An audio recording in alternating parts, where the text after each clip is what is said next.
11. ఈ time and distance problem solve చేద్దాం చూడండి. A takes 2 hours more than B to cover a distance of 40 kilometers. అయితే if A doubles his speed, it takes 3/2 hours more than B to cover 80 kilometers. To cover a distance of 90 kilometers, how much time will B take traveling at his speed? ఇక్కడ మనకి speed information ఇవ్వలేదు. So మనం ఏం చేద్దామంటే ఏకి బికి కూడా speed ని assume చేసుకుందాం. ఏ వచ్చేసరికి x కిలోమీటర్ పర్ అవర్ తోను, అలాగే బి వచ్చేసరికి y కిలోమీటర్ పర్ అవర్ తోను ఈ స్పీడ్ తో ట్రావెల్ చేస్తున్నారు అనుకుంటాం. అయితే మనకి టైం కి స్పీడ్ కి డిస్టెన్స్ కి మధ్య రిలేషన్ తెలిసి ఏంటంటే time equal to distance divide by speed. ఇప్పుడు ఏం చెప్తున్నారు, 40 కిలోమీటర్స్ ఏ 2 hours ఎక్కువ టైం తీసుకుంటారు బి కంటే అని చెప్తున్నారు. సో మనం ఈక్వేషన్ లో ఎలా రాసుకోవచ్చు దాన్ని, 40 కిలోమీటర్స్ అంటే డిస్టెన్స్ డివైడెడ్ బై ఏ కి మనకి తెలిసిన స్పీడ్ ఎక్స్ మైనస్ 40 కిలోమీటర్స్ అంటే డిస్టెన్స్ డివైడెడ్ బై బి కి మనకి తెలిసిన speed Y, that is equal to 2 hours time అన్నారు కాబట్టి 2.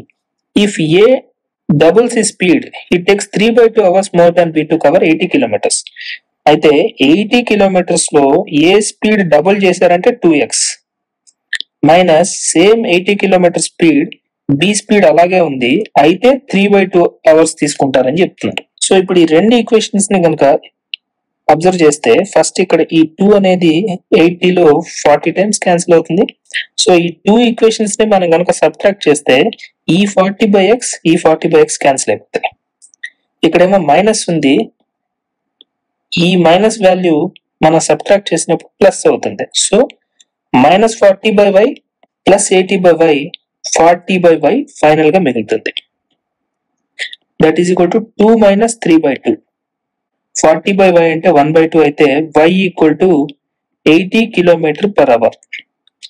మనకు ఆల్రెడీ y స్పీడ్ అంటే b స్పీడ్ అని తెలుసు. ఇక్కడ అడుగుతుంది ఏంటి, 90 కిలోమీటర్స్ ట్రావెల్ చేయడానికి b ఎంత టైం తీసుకుంటారని చెప్తున్నారు.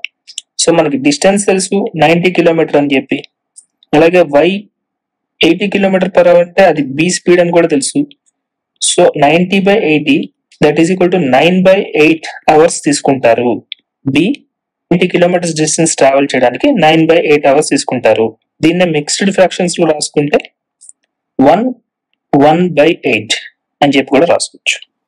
మీరు కాంపిటేటివ్ ఎగ్జామ్స్ కి ప్రిపేర్ అవుతున్నట్లయితే లేటెస్ట్ అప్డేట్స్ కోసం ఇప్పుడే ఛానల్ని సబ్స్క్రైబ్ చేసుకోండి.